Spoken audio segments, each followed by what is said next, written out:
सत्संगत जी, प्यार से कहना धन निरंकार जी कि किस तरह ये जो परमात्मा है इसने पूरे ब्रह्मांड की जहाँ रचना करी और वहीं ये इंसानों की भी जहाँ आत्मा इस इंसानी तन में ही अपनी असली पहचान कर सकती है, जन्मों जन्मों की भटकन एक मिटा सकती है, एक परमात्मा के दर्शन करके हर पल अपने जीवन को एक पूर्णता से जी सकती है, एक मानवीय गुणों से जी सकती है। ये जो बात अभी भी रूहानियत और इंसानियत संग संग की सुनी कि किस तरह एक इंसानियत भी पूरी तरह तभी होती है जब उसमें ये रूहान, ये परमात्मा शामिल होता है। इसको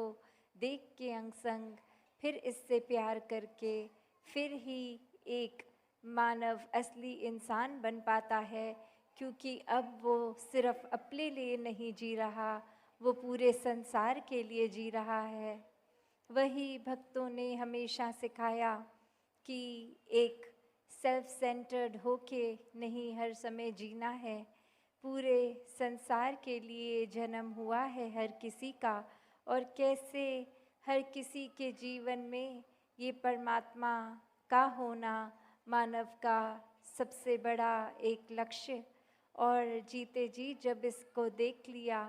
तो ये आत्मा की भटकन भी समाप्त, और साथ ही फिर एक जीते जी भी जहाँ एक चिंताओं से भी मुक्ति हो जाती है, क्योंकि चाहे हम घर परिवार में, स्कूल्स में, ऑफिसेज में, कहीं पे भी कुछ भी काम कर रहे हों, जब इस परमात्मा को शामिल करते हैं हर पल में, तो हर मोमेंट ब्लेसिंग लगता है। हर किसी के साथ फिर वो बात लगती है कि हम एक कुछ भी काम कर रहे हैं दिन का, परमात्मा उसमें है, तो एक दुख सुख की अवस्था से वो ऊपर उठ जाता है इंसान कि ये दुनिया है तो इसमें ये अप्स एंड डाउन्स तो आने ही हैं, वो अवॉइड नहीं हो सकते। पर अपने मन को कैसे स्टेबल करना है, सिचुएशंस के साथ मन फ्लक्चुएट ना करे, ये स्थिरता की बात, ये इस परमात्मा के साथ जो अपने मन को लगा लेते हैं, ये परमात्मा तो स्थिर है, ना इसका कोई शुरुआत ना इसका कोई अंत, ना ये परमात्मा समय के साथ बदलता है, ये अपनी जगह पर ही कायम दायम है, हमेशा से था, हमेशा से रहेगा। बाकी चाहे हम पूरी दुनिया की, पूरे ब्रह्मांड, पूरे सृष्टि की बात करें तो हर चीज़ की टाइमलाइन है, शुरुआत भी है, अंत भी। तो अगर हम अपना मन किसी मटीरियलिस्टिक चीज़ के साथ जोड़ लेंगे, किसी इंसान के साथ जोड़ लेंगे, किसी वस्तु के साथ, सामान के साथ जोड़ लेंगे, घर बार के साथ, तो फिर एक मन ये ऑटोमेटिकली मटीरियलिस्टिक दुनिया में, इस माया में रहकर एक व्याकुल भी रहता है। ये एक मन हमेशा फिर समय के साथ एंग्शियस भी फील करता है। तो कोई भी चीज़ जो खुद परमानेंट नहीं है, हमेशा के लिए रहने वाली नहीं है, उसके साथ अगर हम अपना मन जोड़ेंगे तो जहाँ वो चीज़ डगमगाएगी वहीं हमारा मन भी, जो चीज़ आज है कल नहीं, उसके साथ मन लगा लिया तो मन फिर निराश होगा। पर जो परमात्मा हर समय है, उसके साथ मन लगा लिया तो फिर चाहे दुनिया में, एक जीवन में परिस्थिति कैसी भी हो, पर ये मन हमेशा स्थिर रहता है, स्टेबल रहता है, काम रहता है। कोई भी सिचुएशन फिर इस मन को डामाडोल नहीं कर सकती। तो कैसे अपने जीवन में जहाँ वो बैलेंस, वो मिडिल पाथ बहुत ही ज़रूरी है कि हमने किसी भी एक्सट्रीमिटी में अपने जीवन के नहीं जाना, क्योंकि जैसे एक कॉइन है तो उसके दो हिस्से होते हैं, हेड और टेल्स। वैसे ही जीवन में ये सुख दुख आते जाएंगे। पर जब बहुत ज़्यादा एक सुख का जीवन चल रहा है, उसका फिर अचानक से समय वैसा ना रहना और दुख आना, तो मन बहुत ही परेशान हो जाता है। और वहीं जहाँ जब दुख खत्म होता है और अब जीवन अच्छा लगता है, तो मन बहुत ही खुश हो जाता है। तो कैसे एक संत भक्त हमेशा से ये बात समझाते हैं कि कोई भी अपने मन को इस एक्सट्रीम सिचुएशन के साथ ना जोड़ें, ये मान के चलें कि हर कुछ टेम्पररी है, जो आज है कल नहीं। और जो व्यक्ति फिर इस परमात्मा को, निराकार को हर सिचुएशन में डाल देता है, तो उसके लिए तो दुख भी दुख नहीं रहता, वो तो आनंद में हर समय ये ब्लिस फील करते हुए हर समय ही होता है। कोई भी चीज़ अगर अपने मन मुताबिक हो ना हो, वो ये जानता है कि ये परमात्मा के मुताबिक हुई है और इसी में एक हर एक की भलाई है। कैसे संत हमेशा सिखाते हैं, जो अभी हर जगह सब सुन भी रहे थे, एक को जानो, एक को मानो, एक हो जाओ, कि ये परमात्मा तो एक ही है, चाहे कोई भी नाम से पुकार लें, ये एंटिटी ये एक है। जब इसको देख लेते हैं, इसको समझ लेते हैं, तो बात वही हो जाती है कि फिर इस परमात्मा की वजह से हर कोई एक समान लगता है।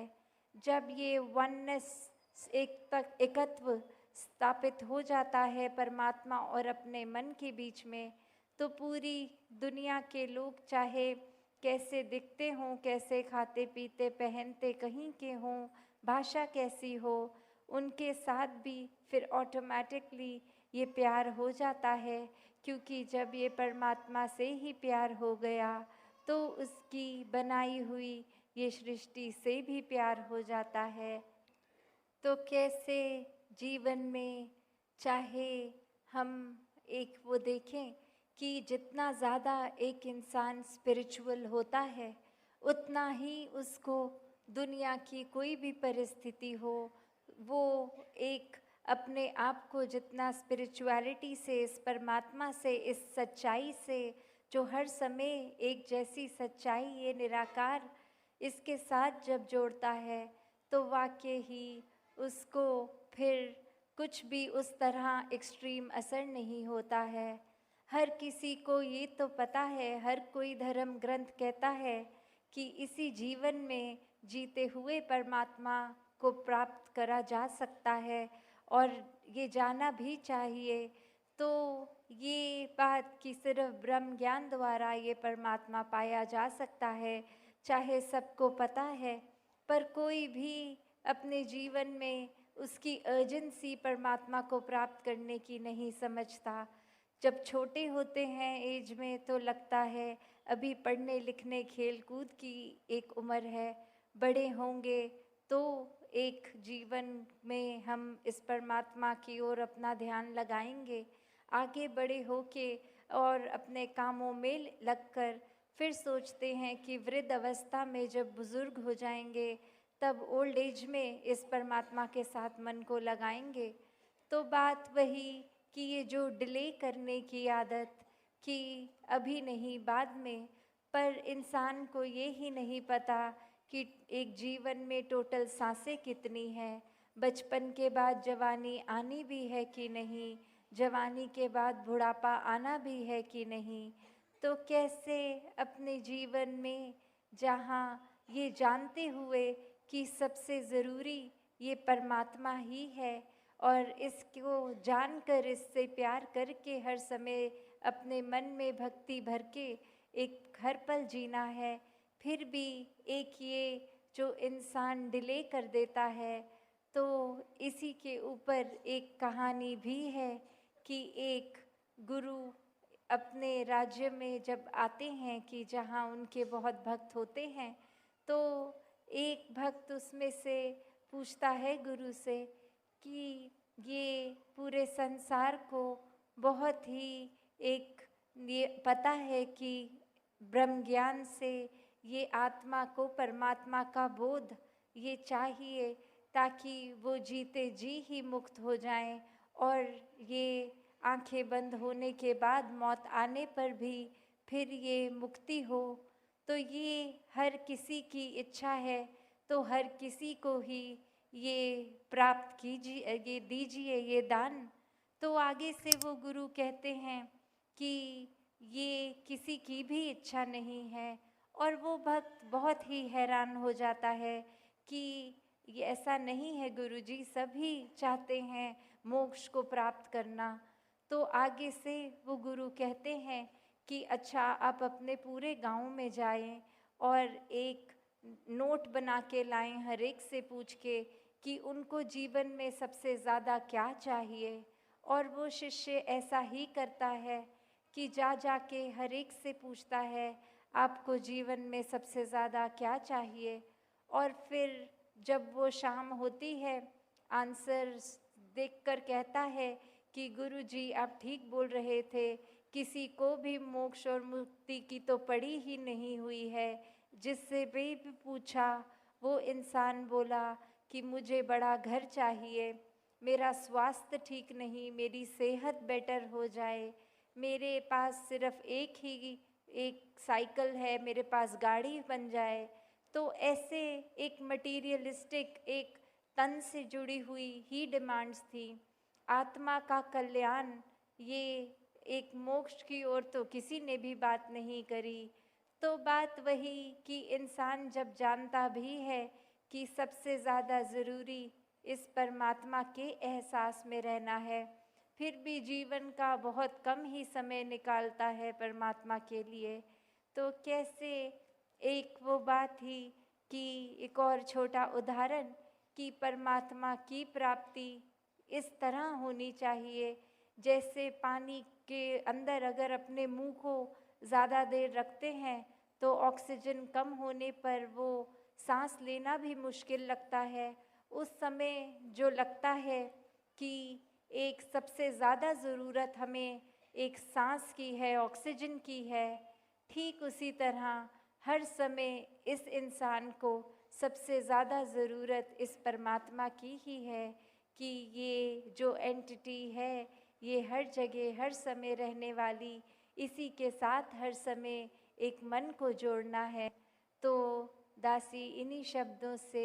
आप सबसे आज्ञा लेके कि ये संसार में जहाँ जीवन इस परमात्मा को जानकर भक्ति करने के लिए बना है, तो इंसान समय ना गवाते हुए सारे दुनिया की अपनी रोल्स एंड रिस्पॉन्सिबिलिटीज़ घर की कहीं की भी हों तो वो निभाते हुए साथ में ये भक्ति में अपने मन को जोड़े रखें, ताकि हर समय की भक्ति हो जाए। सत्संगत जी, धन निरंकार जी।